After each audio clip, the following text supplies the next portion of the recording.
Hello.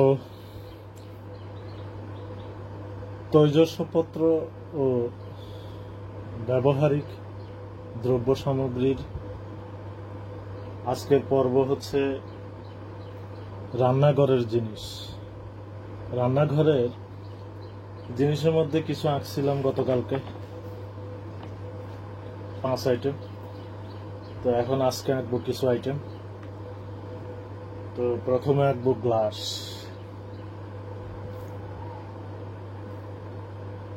এরপরে পর্যায়ক্রমে ধাপে ধাপে যা যা আঁকি তা তো দেখতে পাবেন, তো দেখতে থাকেন।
এখন আঁকবো মগ। এটার চরিত্র প্রায় গ্লাসের মতোই, সামান্য ব্যতিক্রম আর কি। গ্লাসে যদি বলি হাতল থাকে না, মগের মধ্যে হাতল থাকে, এই পার্থক্য এতটুকুই। কিন্তু ব্যবহারিক দৃষ্টিকোণ থেকে প্রায় সেম সেম, খুব বেশি পার্থক্য এদের মাঝে নাই। তো এখন এবার আঁকবো মগ। এর আগেও কিন্তু আঁকছি একবার, তবে একই জিনিস যে মানে বারবার আঁকতে হয় সেটাই আসলে পরিস্থিতি বলে দিচ্ছে। তবে এক জিনিস একবার এঁকে ফেললে যা আর আঁকা যাবে না, তাহলে তো ওই যে শিল্পের যেই গুণ বা অভিজ্ঞতা সেটা তো সঞ্চয় হবে না। একই জিনিস, কিন্তু দেখা গেছে অঙ্কনের যে শৈলী সেটা হয়তো এক এক জায়গায় এক এক রকম হতে পারে, একটা ভিন্নতা থাকবে। আর আঁকার মধ্যে একদিকে যেমন একটা রিভিশন হয়ে যায়, আরেকদিকে কিন্তু মানসিক একটা প্রবৃদ্ধি ঘটে। আগে আগে করাটার মধ্যে পরের করাটার সাথে একটা পার্থক্য বা তুলনা করার একটা খেয়াল জন্মানো। তো যাই হোক, আমি মগ আঁকার চেষ্টা করি, দেখতে থাকেন।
এবার বাটি আঁকার পালা।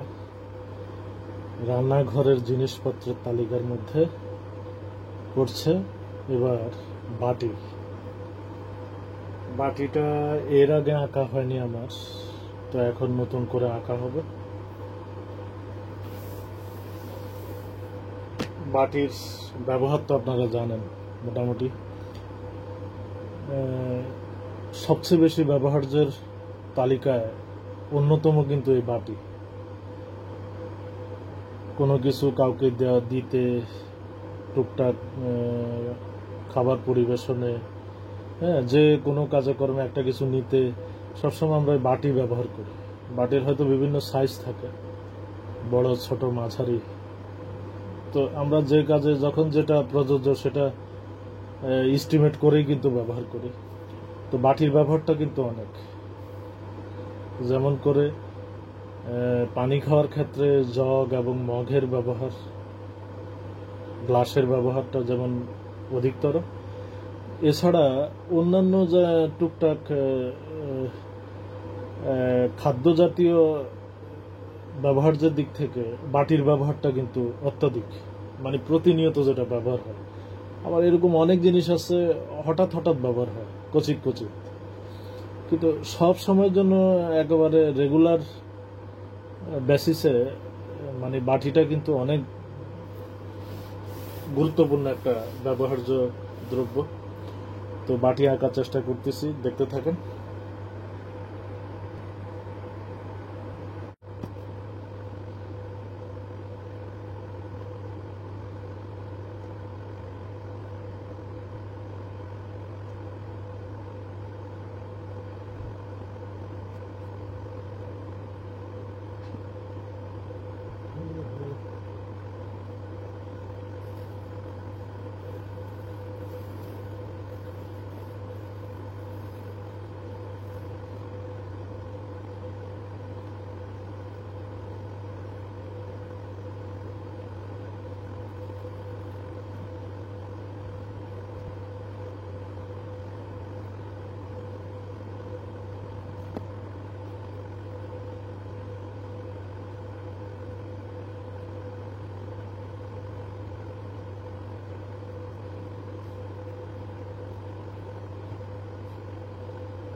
এবার জগ আঁকবো।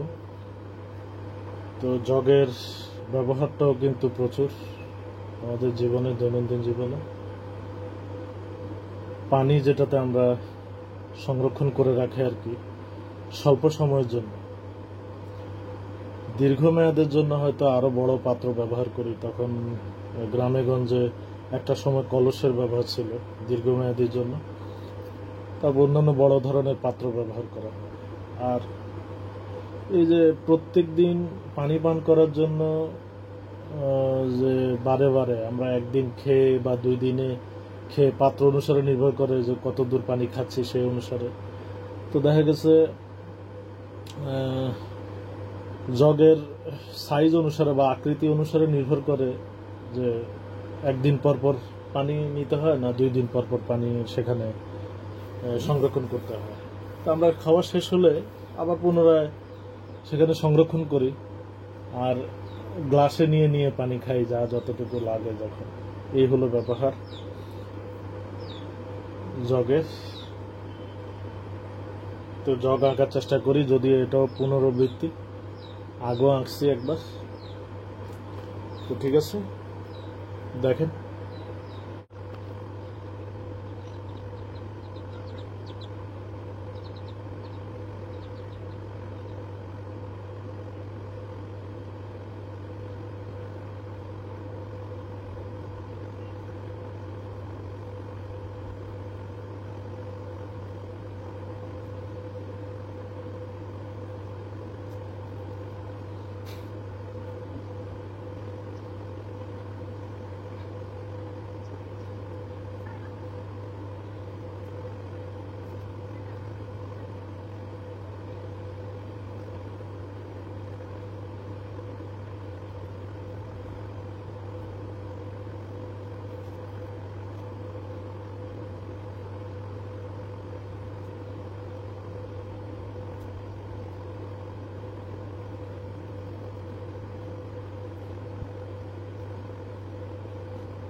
এবার আঁকবো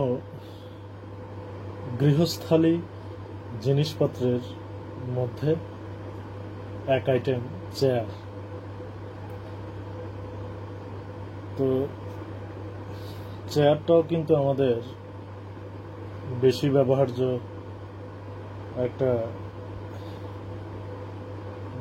দ্রব্য বা জিনিসপত্র বলতে পারি। অর্থাৎ আমরা বসে থাকার জন্য চেয়ার প্রয়োজন। তো আমরা মোটামুটি দাঁড়িয়ে থাকতে পারি খুব কমই, যেখানেই যাই যেখানেই থাকি মোটামুটি চেয়ার খুঁজি। মানুষ চেয়ার খুঁজবেই, কারণ মানুষ দাঁড়িয়ে থাকে কম, বসে থাকে বেশি যে কোনো পরিস্থিতিতে। তো এই জন্যই চেয়ারটা অত্যন্ত জরুরি এবং অত্যাবশ্যকীয় একটা গৃহস্থালীয় জিনিস মানব জীবনে। তো মোটামুটি এখন দেখে একটা চেয়ার আঁকার চেষ্টা করি, দেখতে থাকে। পাশাপাশি যে কথাটা বলতে চাই, মনে পড়ে গেল কথাটা, আমি এই গৃহস্থালীয় কিছু জিনিসপত্র কিন্তু নিজে বানাইছিও গত 1.5-2 বছর আগে। আমার ওই ঘরের কানে, আমাদের টিন সেট ঘর, তো উপরের ছাদটা কিন্তু টিনের। তো টিনের ঘরে কিন্তু আবার নিচে কাঠ থাকে, হ্যাঁ, যেটারে আমরা ওই পাকা বিল্ডিং এর ছাদের যে অংশটা, ছাদ দিয়ে যে সেই ছাদের অংশটাকে বলা হয় কাণ আর কি। কারণ ওই কানের উপরের অংশটাই হচ্ছে টিনের আস্তরণ, চোখালো, উপর থেকে ক্রমশ নিচের দিকে নেমে আসে। তো ওই কানের মধ্যে কিছু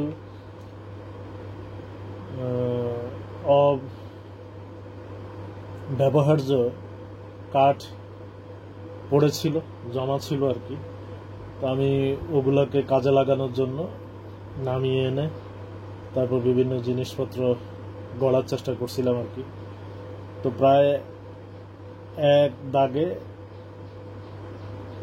37 কি 38 আইটেম আমি তৈরি করছি। তার মধ্যে হচ্ছে চেয়ার, র্যাক, টুল, আর সবচেয়ে উল্লেখযোগ্য ব্যাপারটা হচ্ছে ডাইনিং টেবিল। এটা একটু ছোট্ট আকারের একটা ডাইনিং টেবিলও কিন্তু আমি তৈরি করছি। এরকম নানান আইটেম আর কি, পিঁড়ি, বসার পিঁড়ি আর কি, এরকম নানান আইটেম যা যা মনে ধরছে এবং কাঠের যেই যতটুকু সংকুলন ছিল সেই অনুসারে আর কি, মানে 37 থেকে 38টা পদ তৈরি করছিলাম।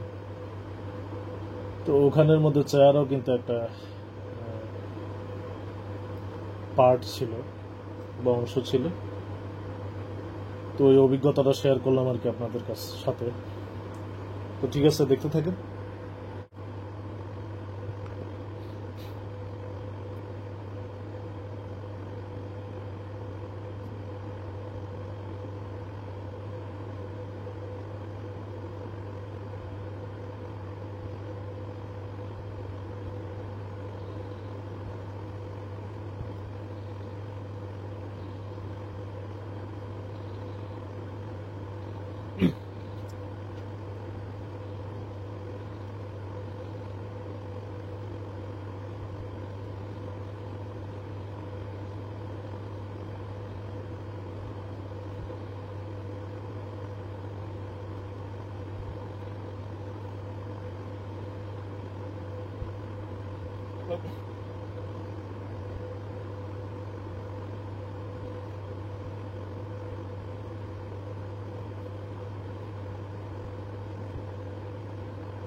হ্যাঁ, এবার টেবিল আঁকার পালা।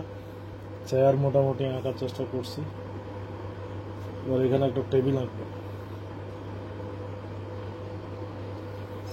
তো টেবিল হচ্ছে, টেবিলের অনেক ব্যবহার। প্রথমত সবচেয়ে বেশি ব্যবহার হচ্ছে লেখাপড়া করার জন্য। দ্বিতীয়ত হচ্ছে টুকটাক ছোটোখাটো অনেকগুলো জিনিসপত্র রাখার জন্য, যেগুলো নিত্য প্রয়োজনীয়। তো দেখা গেছে টেবিলের উপরে অনেকগুলো একসাথে করে রাখা যায়, তারপর ওখান থেকে নিয়ে নিয়ে ব্যবহার করা যায় শর্টকাট। আর টেবিলের মধ্যে আরেকটা পর্যায়ে আছে আবার ওই যে ডাইনিং টেবিল বলে, সেটা হচ্ছে খাবার দাবারের সংক্রান্ত, মানে সেখানে বসে খাওয়া দাওয়া এবং খাবার জাতীয় জিনিসপত্র রাখার একটা বন্দোবস্ত। তো যাক, আমি পড়ার টেবিল আঁকবো মোটামুটি। তো পড়ার টেবিল আর ওই ডাইনিং টেবিলের মধ্যে তেমন কোনো তফাৎ নাই, তো যদিও একটাই তফাৎ, পড়ার টেবিল হচ্ছে ওই উপরের পাটটার সাথে পায়ার পাটগুলো অ্যাডজাস্ট থাকে, মানে খিল মারা থাকে। আর ডাইনিং টেবিলের ওই পায়ার অংশটা একরকম থাকে আলাদা, আর উপরের পাটটা থাকে আলাদা। উপরে যে ছাদ, ওই ছাদের অংশটা থাকে আলাদা। এই পার্থক্য এতটুকু। আর সাইজের বেশ কম হয়, বড় ছোট, যেমন পড়ার টেবিলটা একটু ছোট হয়, আর ডাইনিং টেবিলটা এটা পরিসরের উপর নির্ভর করে কে কত বড় বানাবে, কার ডাইনিং রুম কত বড়, সেই প্রেক্ষাপটে ডাইনিং টেবিলের সাইজ নির্ধারণ হয়।